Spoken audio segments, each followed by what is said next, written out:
அந்த படத்தில் விஜய் சேதுபதி சூரியோட பணியாற்றியது எப்படி? ரொம்ப பிரமாதமாக இருந்தது. சூரிய வந்து டார்லிங், ரொம்ப சொல்லவே வேணாம், ரொம்ப இயல்பாக இருப்பார். விஜய் சேதுபதி அதே மாதிரி தான். அதாவது இன்னொரு பெரிய ப்ளஸ்ன்னா என்ன சார், அங்கே கேரவான்ஸ் இல்லை, எதுவுமே போக முடியாது, வண்டியே போக முடியாது நம்ம ஷூட் பண்ணுற இடத்துல. டுகெதர்னஸ் அதிகமாக. ஆமாம், அங்கே பாறை கீரை இருக்கும், அந்த பாறையில் அப்படியே உட்காருவோம். நைட்லாம் ஷூட் போச்சுன்னா நைட்லாம் பேசிகிட்டு இருப்போம் ஷாட்டுக்கு நடுவில். ஸோ ரொம்ப பாண்ட் பண்ணுறதுக்கு ரொம்ப இதாகிடுச்சு. சேதுபதி சார் இன்னும் அவ்வளோ க்ளோஸாக பழகுறாரு, இன்னும் அவ்வளோ ஃப்ரெண்ட்லியாக இருக்கார். ஏதாவது ஒரு நல்ல நான் பண்ண ஏதாவது நல்ல ரோல் அவர் பார்த்தாருன்னா உடனே கூப்பிடுவார். ஆமாம் அதே மாதிரி ஜமான்னு ஒரு படம் நடித்தேன், அதில் வந்து ரொம்ப நல்ல ரோல் சார் எனக்கு. ஆமாம், நான் பார்த்தேன். அதை பார்த்த உடனே கூப்பிட்டாரு, கூப்பிட்டுட்டு ரொம்ப பாராட்டினார், சூப்பராக இருந்தது சார் அப்படின்னு.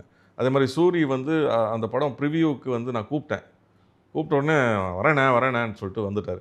அந்த மாதிரி ரொம்ப ஸ்வீட் பீப்புள். முதல்ல இந்த படத்தில் வந்து பாரதி ராஜா ஒரு போர்ஷன் நடித்தார். ஆமாம். அந்த காலகட்டத்தில் நீங்கள் இருந்தீங்களா அந்த படத்தில்? இல்லை. ஏன்னா அந்த காட்டிலலாம் அவர் வந்து அந்த வயசில் ரொம்ப கஷ்டப்பட்டிருப்பார். அதனால தான் சேது சார் வந்து பண்ணது கரெக்டாக இருந்தது அந்த ரோலுக்கு. அந்த யங்காக இருக்கும்போதும் கரெக்டாக சூட் ஆச்சு. அது கொஞ்சம் மிடில் ஏஜ்டு கெட்டப்லேயும் கரெக்டாக இருந்தது. ஸோ ரெண்டுத்தையும் புல் ஆஃப் பண்ணுற மாதிரி ஒரு ஏஜ் குரூப்பில் தான் சேது சார் இருக்கார். அதனால் அந்த படம் உங்களுக்கு புதுசாக கற்றுக் கொடுத்தது அப்படின்னு எதை சொல்லலாம்? நடிக்கக்கூடாதுங்கிறது கற்றுக்கிட்டார் சார். அவர் வந்து கொஞ்சம் நம்ம வந்து லைட்டாக நடிப்புன்னு தெரிஞ்சுன்னா நோ வை அப்படிம்பாரு. எதுக்கு நடிக்காதீங்க, இன்டர்னலைஸ் இட், அவ்வளோதான் அப்படின்னு சொல்லுவார். அந்த வார்த்தைகள் அப்படியே நாகா சாரும் அதே தான் சொல்லுவார்.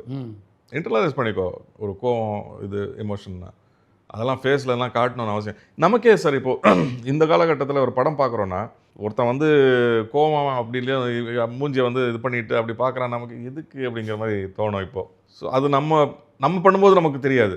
ஒரு நல்ல டைரக்டர்னால் நமக்கு வந்து கரெக்டாக சொல்லுவார். இந்த படங்களை தவிர வேறு எந்தெந்த படங்கள்லாம் அவங்களுடைய நினைவில் நிற்கின்ற படங்கள் நீங்கள் பண்ணதில்லை? ஜமா, அது கண்டிப்பாக சொல்லி ஆகணும். இதுக்கும் முன்னாடி எனக்கு ரொம்ப பிடிச்சது தமிழ் படம் 2 அமுதனோட பண்ணது. அது செம்ம எக்ஸ்பீரியன்ஸ் சார். அது